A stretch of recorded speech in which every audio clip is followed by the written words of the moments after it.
মৌখালীতে মুড়িগঙ্গা নদীর ওপর 4 কিলোমিটার লম্বা গঙ্গাসাগর সেতুর শিলান্যাস করলেন মুখ্যমন্ত্রী। তাতে শুধু গঙ্গাসাগর যাত্রা নয়, দক্ষিণ 24 পরগনার যাতায়াত অনেকটাই সরল হয়ে যাবে। কিন্তু উন্নয়নের রাজনীতি বলে আমাদের তো এখানে কিছু হয় না, এখানে উল্টোটা হয়। মানে এক পক্ষ উন্নয়ন করলে বা উন্নয়নের উদ্যোগ নিলে অন্য পক্ষ ব্যাগরা দেবেই, এটাই হচ্ছে এখানের উন্নয়নের রাজনীতি। সুতরাং বিরোধী দল নেতা শুভেন্দু অধিকারী তিনি যুক্তি দিয়ে দিয়েছেন যে জাতীয় জলপথ নদীর ওপর সেটার ওপর নাকি রাজ্য সরকার সেতু বানাতে পারে না।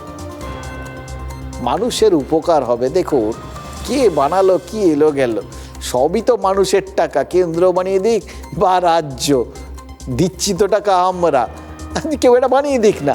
আর যদি তাই হয়, যদি সত্যি ওখানে রাজ্য সরকার বানাতে না পারে, তাহলে কেন্দ্রীয় বানিয়ে দিক না। কেন্দ্র একদিন বানায়নি কেন, সেটাই বা কে বারণ করেছিল?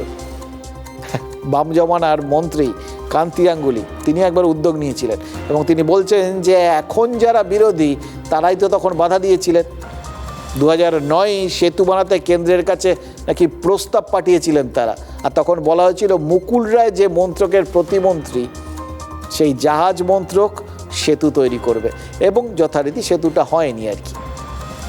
ঘটনাচক্রে তখন সবাই এক ছিলেন আর কি, শাসক বিরোধী সবাই এক। সুতরাং হ্যাঁ, বামেদের বলাটা সুবিধা হয়ে গেছে। কিন্তু এখন বিজেপি প্রশ্ন তুলছে যে তৃণমূল কি করে সেতু তৈরি করবে, আর বিজেপি তারাও পাশাপাশি কিন্তু সেতু তৈরি করতে চাইছে। তবে সেটা এখানে না, উত্তরবঙ্গের সেবকে করোনেশন ব্রিজের একটা বিকল্প সেতু তৈরি করতে চাইছে। প্রস্তাবিত নতুন সেতু সেবক থেকে শুরু হয়ে ওই এলেন বাড়িতে গিয়ে শেষ হবে। সেটাও ওখানকার মানুষজনের জন্য কিন্তু খুব উপকারী একটা সেতু হতে চলেছে। কিন্তু সেটা নিয়ে আবার বিজেপিকে খোঁচা দিচ্ছে তৃণমূল।